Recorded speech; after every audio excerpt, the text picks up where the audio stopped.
fixed versus ARM, or adjustable rate mortgage. You're going to hear this a lot, and I'm going to tell you right now the pros and cons. A fixed rate is exactly what you're getting for the next 30 years, unless you do a refinance or whatnot. So let's just say you get a 6%. And you're like, all right, there it is. This is your payments. This is what it's always going to be, unless you have like tax increases or homeowners insurance, but the rate's always going to be the same. It stays the same. There you go. It's fixed for the next amount of years, right? You can then adjust it payments wise. Let me stop real quick. You know, you can pay a little bit more money towards principal each month for another video, but just to throw it at you. An adjustable rate would work like this. It's like a teaser, right? So let's say, all right, if the interest rates in today's market is 6, you might be at like a 4.5, let's say, for an adjustable rate mortgage, right? So it's great. And you might hold it for X amount of years. But then what happens, it adjusts to the rate of the market. So let's say you're at a 4.5, and after X amount of years, the rate goes up. Then your rate goes from that initial rate, right, the teaser rate, to what the new rate is. So the reason why a lot of people do adjustable rates is 2 reasons. Either you're getting it for a small, short period of time, and then you might say, well, I'm already going to sell my house in 4 or 5 years. I know I'm not going to be here long. Okay, well, you can take it. And everything's a gamble anyway, because things can change, but that's what they're doing it for, right? So I can afford this at this monthly mortgage, and then in X amount of years, I'm going to sell.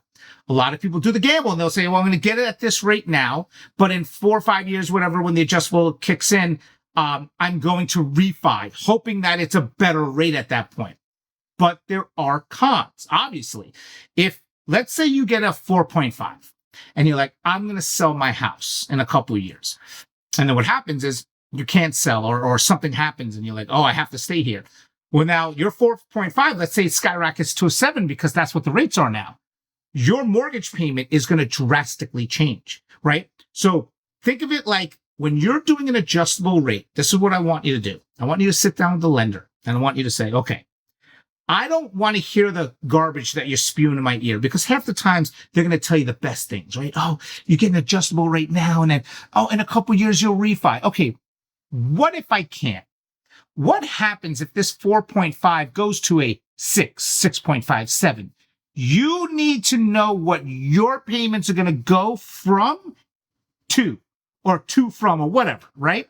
Because it is so important to know, like, if, God forbid, you had 3 or 4 years that your rate went 4, and again, I'm just using 4.5 as an example, but 4.5 to a 7, can you afford it? Or are you going to be like, holy heck, I'm screwed?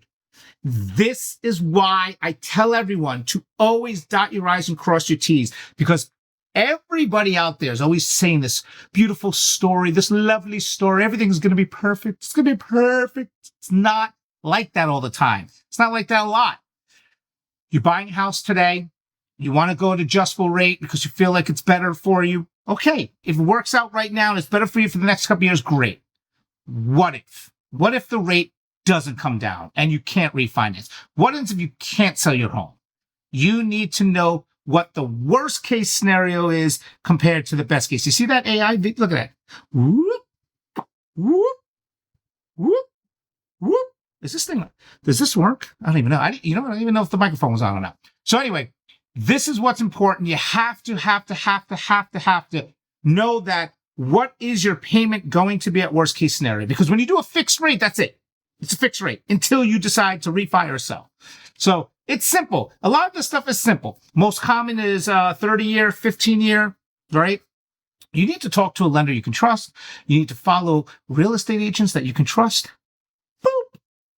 And I'm going to keep giving you more education. Any questions you have, let me know. And yes, I'll do a video on how to lower your principal. I'll make it quick. I'm only 4 minutes into this video. So let's say, for instance, your mortgage payment is $1,500, and you can afford more.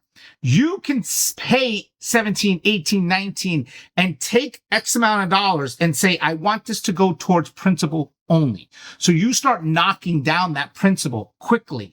And especially if you own an investment property, it might be smart to do, because what happens is, like the first X amount of years, most of your money is going towards interest. This is why about real estate. It's like, oh, I bought my house and I owned it for 4 or 5 years. Cool. You don't really have any equity in the house unless the market is skyrocket up, because a lot of times you're just sitting there, especially on a flat market. So you can pay more money towards your principal, but I'll do a separate video on that. Guys, thank you so much. I'm going to continue to do these videos, and hopefully this microphone was on.